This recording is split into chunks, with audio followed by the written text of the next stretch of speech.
All right, ladies and gentlemen, here we are, the very last match of the day. Let's make it a good one, as if we have a say in this at all. STCN versus Brain. Raptor, tell us about STCN, please.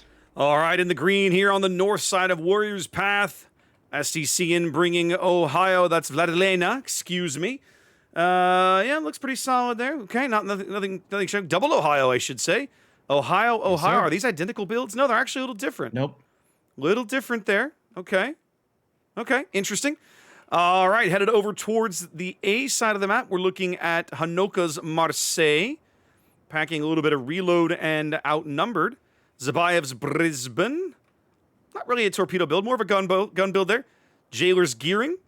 Fairly standard, typical. Hey, look, Zath, it's a Daring going to mid. I am shocked.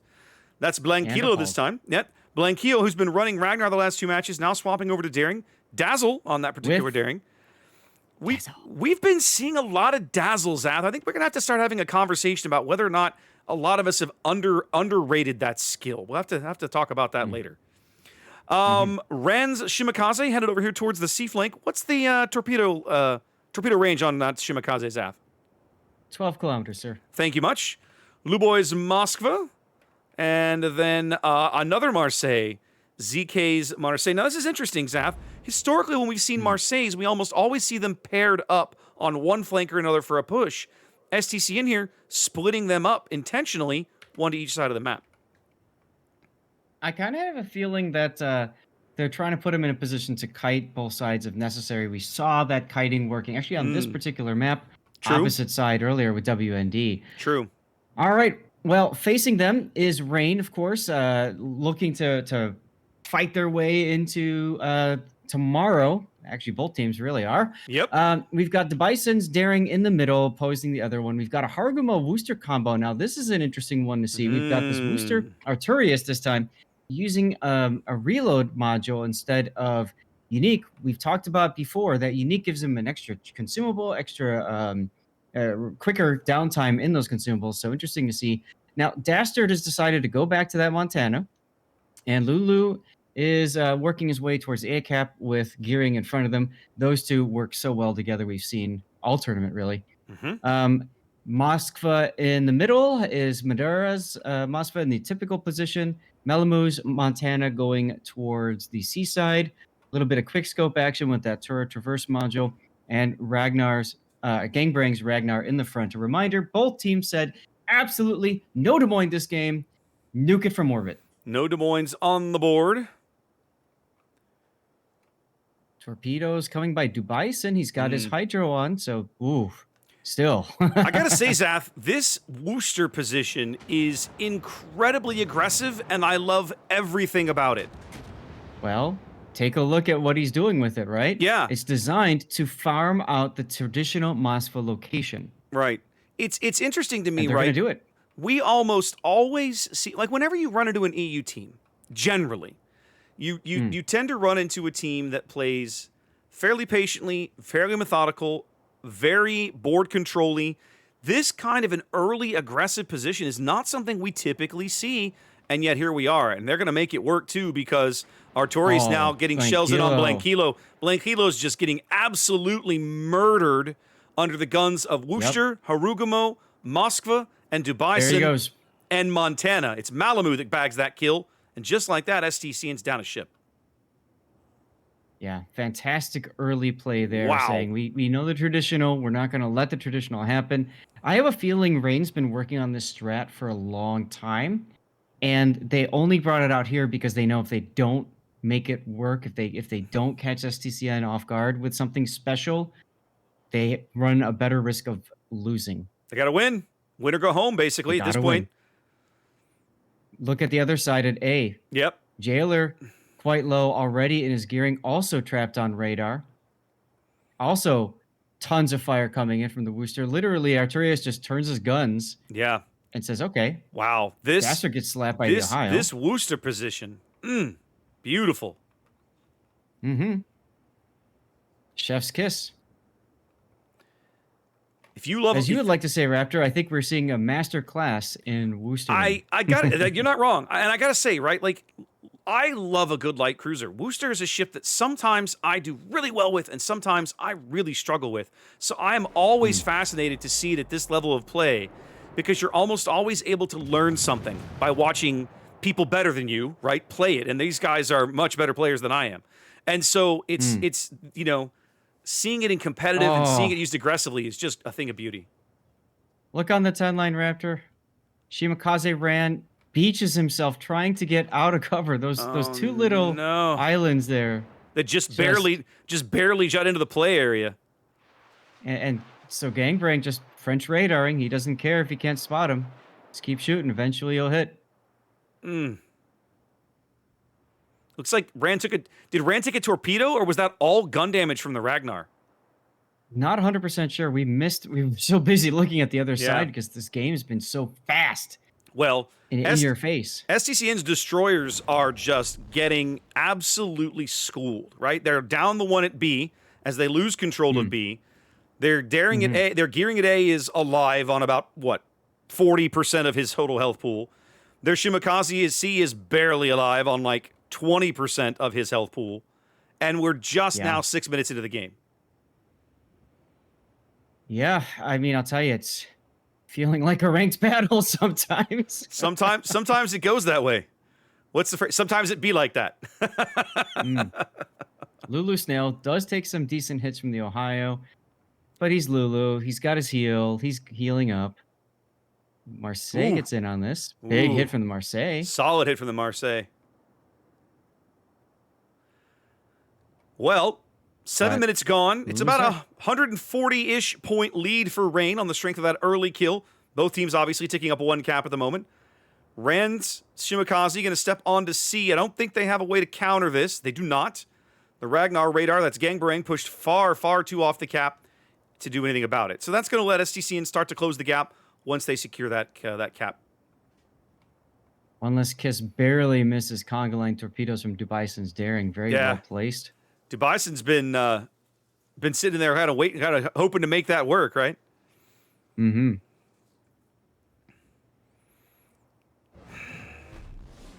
Well, all right. STCN manages to grab C, so they're down a ship, but they do have 2 caps that are ticking up. Now they begin. Now they start farming the Ohio mercilessly here. The Worcester goes in. The Harugumo goes in. Harugumo torpedoes coming in as well. Not sure he's going to get to cover. Ooh, takes a Citadel there from Dastards, Montana. I'm not sure what they're doing with this Ohio position, Zath. I don't know either. I kind of feel like they decide they're going to push through Charlie, but the Marseille's not pushing yet. And to make this work, you really need both of them pushing in tandem. They're bringing the Ohio back. That's Vladilanda's Ohio coming back towards mid. They seem pretty content, like, okay, we've got A. We don't need to worry about anything over here. Obviously, they don't know the position of the Gearing Brisbane combo. That's Lulu and Sheep off to the south, but they've obviously got a pretty good sense that they've pushed these guys off far enough that they can move. But Kiss is just getting brutalized here. And now the conga line torps are coming in. He's pretty much going out right here, right? Like, even though those torps don't hit, which they don't. They don't. That's some Matrix level maneuvering right there. Now, they are starting to put some pressure on Malamu, who's he's about to have a heel come up, so he'll probably be all right. Important thing is that Kiss did not keep moving forward. He's found that shade he desperately needs. Well, from the Harugumo and Worcester combo. But he can't stay there because he knows the daring is in front of him. And he's only seen one rack go by, and now the smoke and the shells start up. So he has to know the second rack is coming. Absolutely. And again, question is, where is the Marseille? The Marseille is sitting. Which Marseille? You talking about ZK? Yeah. He's been getting punished back here. He had a lot of health. He has been. Last chance I looked, but he doesn't now. Nope. All the fires going back on One Last Kiss Ohio. He knows the torps are coming. He turns. That's a brilliant turn. Wow. Look at that. And he's dark because, he was dark briefly. He avoids the fire long enough for the smoke to expire so the Worcester and the Harugumo have got to go do something else, or risk getting Oh, shot. Lulu taking a gearing torpedo down to the south. I mean, that's not going to be catastrophic, but at the same time, It's not good. not good for them for their ability to hold back a push from Honka's Marseille. Well, we're 10 minutes in, and as we get here, as we approach the halfway mark, well, we're over the halfway mark now, but like we're about to have a tie game, and STCN is only slightly down on health. Now, it feels worse than it is because they have 4 different ships that are very low comparatively. Right. Whereas Rain's damage is largely focused onto both Montana's and Lulu's Brisbane. They're trying to bag the kill on Lulu back here, who's on 3K now and falling. Yeah. Ohio salvo going in. 600. 660 shells going in. They get Lulu. Big kill. Big kill for STCN. And I'm looking at Zex right now. Shells. Oh, they're going to bag Kiss, though. Wow. Kiss is going to burn out. Wow. So, I mean, you knew that was going to happen once he got to that spot. There's just no way he can get out. And I'm just not sure what they thought that spot was meant to achieve. Now, Gangbarang realizing he can be a bit of a bully here at the C cap, knowing the Shima can't fight him, and having actually a health advantage on even the Marseille, is going to push C. Basically all by himself. I love it. Yeah, he's been actually bullying. Like a moment ago while you were talking about everything over at A, he was literally charging at ZK and just shooting him for free because Ran Shimakaze was on the other side of the smoke. Jailer's gearing caught out by Worcester radar. They're trying to pick up this kill. All kinds of Harugumo shells falling in, but they haven't managed it. And he does go into cover. STCN on a 40-point lead and falling now as Gangbarang bags C, basically all by himself. Poor ZK. I feel like now's it. Go ahead. Go ahead. No, I was just saying, I feel like it's time for Luo to do something with that Mosfa. He's been sitting there the whole game. Yep. ZK goes out, gets one final salvo into Gang, but doesn't do very much with it. And just like that, STCN's now down 2 ships. The enemy is about to win. I will say those early hits did a lot for STCN for their chances, but then they still managed to find a way back in, and it still looked like they had some good opportunities. That Ohio going down the 7th just feels bad. Yeah, I don't even know what they thought they were going to get out of that position. There must have been some cross shot they were trying for that we didn't see or that we didn't understand. Marseille shots on Arturius with battleship salvo as well. Does okay. Brisbane now chiming in with his AP. The health advantage for Rain now quite large. Of course, they still have more ships on the board, but Arturius getting hammered here. Down to 4K, and he's out. There he goes.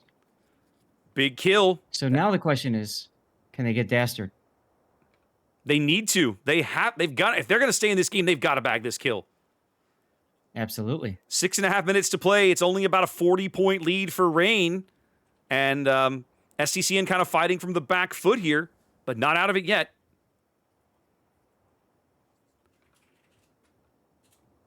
Okay, so Mosfa does move up into B. Yep. Bison is on the other side of the island from him. His Hydro was available, but he's not using it. I don't think he has any idea Dubison's there, Zath. He doesn't have RPF. So the Montana. Montana shells come in. Malamu with a big hit on Luboy, and now the Daring is about to appear behind Luboy. And yep, they can spot each other. Proxy spotted. Luboy, I think, realizing he is in a world of pain. Yeah, it's too late for the Hydro now. The single fire torps are going to close this deal. He misses with the first, but not with the second and third. And a textbook assassination. Yeah, the problem with that position for the Mosfa is, I mean, we saw the Montana slap, but if he goes even farther, Madeira's Mosfa's in position too. So that's just I don't know. So many other places they could have put that Moskva. They did back Dastard while all that was going on, but Mm-hmm. in the end, it's not going to matter. It's still about an 80-point lead for Reign. 5 minutes to play, 2 minutes on the game timer. Basically, all the surviving STCN forces are here at A or in between A and B. You still got Rand Shimakaze way over here on the B line, but he's not doing anything useful. No, he's not. Though Gangbang has turned around, so you can see Rand has turned around as well, trying to somehow find a way back in. Yep. It's just not going to happen. Maybe if the game runs long enough, he'll be able to back cap C, but right now, STCN's got to make a miracle happen to even get to that point. Yep. All right, so we got some Ohio and Montana action about to happen. He's got to basically get the miracle salvo on Malamu's Montana here. I mean, nice hit, but not enough. Malamu's got a heal in the reserve, and he's got one ticking already. 45 seconds. They've got to step onto B if they want to keep this game going. Yeah, radar catches to Bison.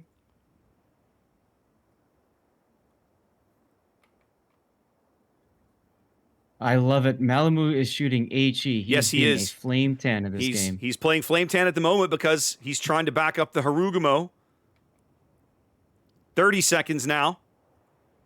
Still got to get onto this cap or bag a kill without losing a ship.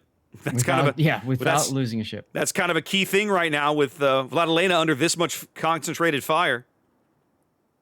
Bison just got slapped a bit. All three STCN ships now headed to B. 4 seconds, game's over. 4 seconds. It's not gonna happen. There it is. Wow. Reign holds on for the win. Well, I'll tell you what. Raptor, we cast. Did you realize today, every series we cast went to game 3. Every single series. Music to my ears. Went to game 3. Music to my ears, good sir. And in each of them, a reverse sweep. The winner of game 1 did not win the series in every single best of 3 that we caught all 3 games today.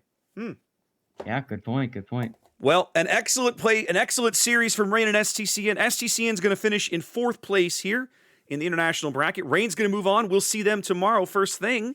I think we're done for the day, Zath. Why don't we throw it back to the studio? Sounds great. Let's go.